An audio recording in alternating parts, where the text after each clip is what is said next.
ನಮಸ್ಕಾರ ಗೆಳೆಯರೇ, ಅಗ್ರಿಕಲ್ಚರ್ ಅಡ್ಡ ಯೂಟ್ಯೂಬ್ ಚಾನಲ್ಗೆ ಸ್ವಾಗತ. ನಾನು ನಿಮ್ಮ ಪ್ರಕಾಶು. ನೋಡಿ ಸ್ನೇಹಿತರೆ, ಇದು ಚಿಕ್ಕಬಳ್ಳಾಪುರ ತಾಲೂಕಲ್ಲಿ ಮತ್ತು ಚಿಕ್ಕಬಳ್ಳಾಪುರದ ಹತ್ತಿರದಲ್ಲಿ ಈಗ ಹೊಸದಾಗಿ ನಮ್ಮ ತೋಟದಲ್ಲಿ ನಾನು ಶುರು ಮಾಡಿರೋಂಥ ಒಂದು ಅಡಿಕೆ ಬೆಳೆ ಇದು.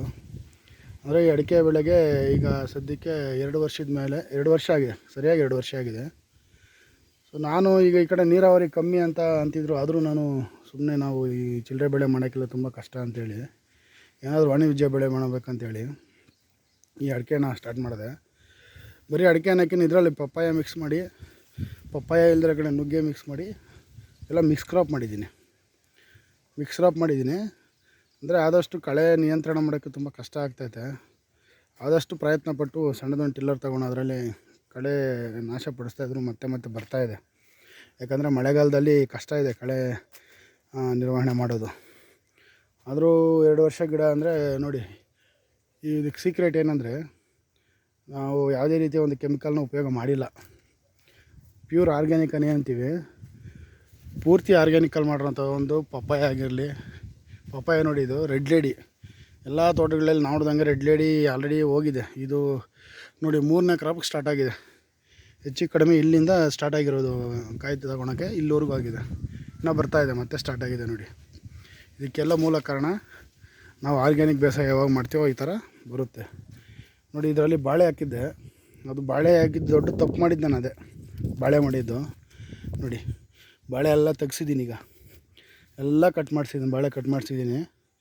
ಗಿಡಗಳು ಹೆಂಗಂದರೆ ತುಂಬ ಏನಂದ್ರೆ ಆ ಬಾಳೆ ಎಲ್ಲೆಲ್ಲಿದೆಯೋ ಅಲ್ಲಿ ಗಿಡ ಹೋಗಲಿಲ್ಲ, ಆದರೆ ಅದೇನಾದರೂ ಬೆಳವಣಿಗೆ ಕುಂಠಿತ ಆಗೋಯ್ತು ಅಂತ ಡೆವಲಪ್ಮೆಂಟ್ ಏನು ಕಾಣಲಿಲ್ಲ ನನಗೆ. ಆದ್ದರಿಂದ ಬಾಳೆನ ಏನು ಮಾಡಿದೆ, ಅದು ಬೇರೆ ಥರ ಕಟ್ ಮಾಡೋಕ್ಕೆಲ್ಲ ನೋಡಿದೆ, ಆಗಲಿಲ್ಲ.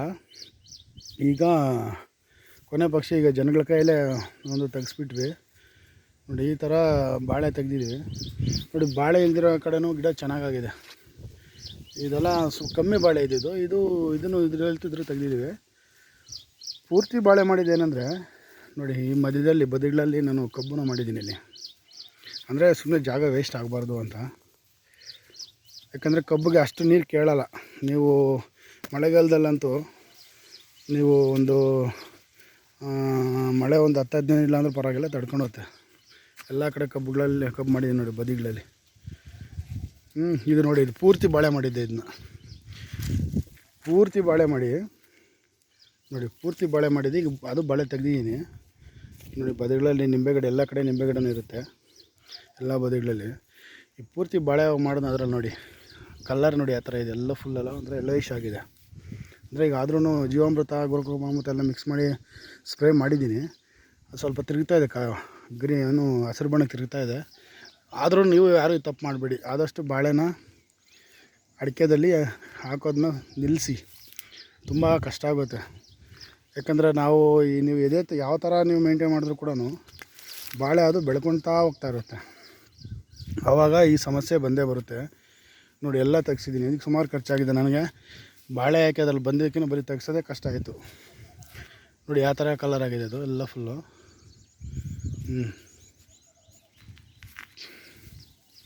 ಎಲ್ಲ ಕಲರ್ ನೋಡಿ, ಒಂಥರ ಬಣ್ಣ ಎಲ್ಲ ಹಸಿರು ಬಣ್ಣಕ್ಕೆ ತಿರ್ಕೊಂಡಿದೆ ಆ ಥರ. ಇದು ಈಗ ಬದಲಾಗ್ತಾಯಿದೆ, ಆದ್ರೂ ಕಷ್ಟನೇ. ಆದಷ್ಟು ನೀವು ಬಾಳೆ ಹಾಕೋದನ್ನ ನಿಲ್ಲಿಸೋದು ಒಳ್ಳೆಯದು ನೋಡಿ. ಇದು ಬಾಳೆ ಇಲ್ಲ, ಇದರ ಬರೀ ನುಗ್ಗೆ ಹಾಕಿದ್ದೀನಿ.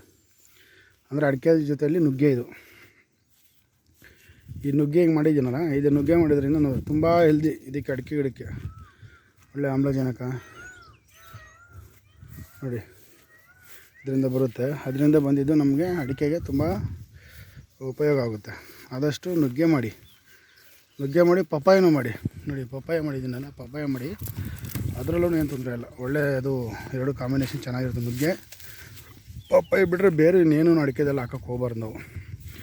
ನಾನು ಅಂಥ ಒಂದು ಪರಿಣಿತಿ ಇಲ್ಲ ಅಂದ್ರೂ ನಾನು ಹೊಸದಾಗಿ ಸ್ಟಾರ್ಟ್ ಮಾಡಿದ್ರು ಕೂಡ ನಾನು ಇಷ್ಟರಲ್ಲಿ ತಿಳ್ಕೊಂಡಿದ್ದು ಸತ್ಯ ಇದೆ. ಯಾಕಂದರೆ ಇದರಲ್ಲಿ ಮಾಡಿದ್ರೆ ತಪ್ಪಾಗುತ್ತೆ ನೋಡಿ. ನುಗ್ಗೆ ಇದ್ರಲ್ಲಿ ಮಾಡಿದ್ದೀನಿ, ಇಲ್ಲ ಎಷ್ಟು ಚೆನ್ನಾಗಿದೆ ನೋಡಿ ಗಿಡ ಎಲ್ಲ. ಮತ್ತು ಇದೆಲ್ಲ ಪಪ್ಪಾಯ. ಇದು ಈ ಕಡೆ ಇದೆಲ್ಲ ಪಪ್ಪಾಯ ಜೊತೆಯಲ್ಲಿ ನುಗ್ಗೆ. ಇದು ಪಪ್ಪಾಯ ಜೊತೆಯಲ್ಲಿ ಅಡಿಕೆ ಮಾಡಿರೋದು. ಆದಷ್ಟು ನೀವು ಒಂದು ಗಮನದಲ್ಲಿಟ್ಕೊಳ್ಳಿ, ಏನಂದರೆ ಬಾಳೆ ಮಾತ್ರ ಯಾವುದೇ ಕಾರಣಕ್ಕೂ ಅಡಿಕೆದಲ್ಲಿ ಹಾಕೋಕ್ಕೆ ಹೋಗಬೇಡಿ. ತುಂಬ ತೊಂದರೆ ಆಗುತ್ತೆ. ಹಾಕಿದ್ರೂ ಬದಿಗಳಲ್ಲಾದ್ರೂ ಹಾಕ್ಕೊಳ್ಳಿ, ಮಧ್ಯದಲ್ಲಿ ಹಾಕ್ಕೊಂಡ್ರೆ ಅಂತೂ ಯಾವುದೇ ಕಾರಣಕ್ಕೂ ಅದು ಮತ್ತು ಕಳೆಯೋಕ್ಕೂ ಕಷ್ಟನೇ. ನಿಮಗೆ ತುಂಬ ಖರ್ಚು ಬರುತ್ತೆ. ಈಗಿರೋಂಥ ಲೇಬರ್ ಸಮಸ್ಯೆಯಲ್ಲಿ ನೋಡಿ, ಬದಿಗಳಲ್ಲಿ ಎಲ್ಲ ಕಡೆಗೂ ನೋಡಿ ನಿಂಬೆ ಇರುತ್ತೆ, ಆಮೇಲೆ ಒಂದು ಎಲ್ಲ ಕಡೆ ಕಬ್ಬಿರುತ್ತೆ ಸೆಂಟ್ರಲ್ಲಿ. ಯಾಕಂದರೆ ಸುಮ್ಮನೆ ವೇಸ್ಟ್ ಮಾಡಿದೆಲ್ಲ ಪಪ್ಪಾಯ ಪ್ಲಸ್ಸು ಅಡಿಕೆ. ಎಲ್ಲ ಪಪ್ಪಾಯ ಅಡಿಕೆ ಎರಡೂ ಆಗಿದೆ.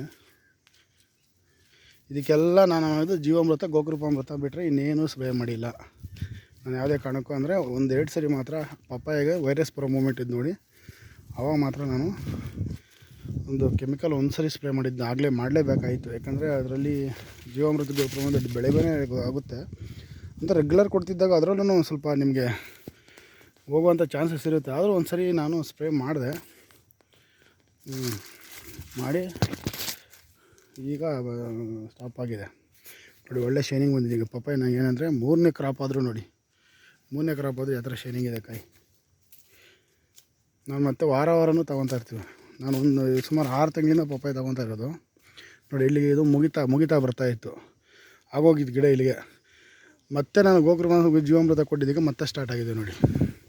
ಇಲ್ಲೇ ಗೊತ್ತಾಗುತ್ತೆ ನೋಡಿ. ಇದೆಲ್ಲ ಅಷ್ಟೇ, ಇಲ್ಲಿಗೆ ಮುಗಿಯುವಂಥ ಸ್ಟೇಜ್ ಬಂದಾಗ ನಾನು ಆರ್ಗ್ಯಾನಿಕಲ್ಲಿ ಕೊಟ್ಟು ಸಿಂಪಡಣೆ ಮಾಡಿದಾಗ ಮತ್ತೆ ಹೂವು ಸ್ಟಾರ್ಟ್ ಆಯಿತು.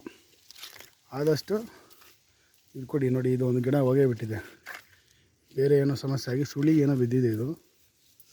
ಇದೇ ಥರ ಬಂದು ಹೋಗುತ್ತೆ. ಆದರೆ ಆದಷ್ಟು ನಮ್ಮದು ಅವಾಯ್ಡ್ ಆಗಿದೆ, ಏನು ಮಾಡೋಕ್ಕಾಗಲ್ಲ. 1-2 ಗಿಡ ಹೋಗುತ್ತೆ.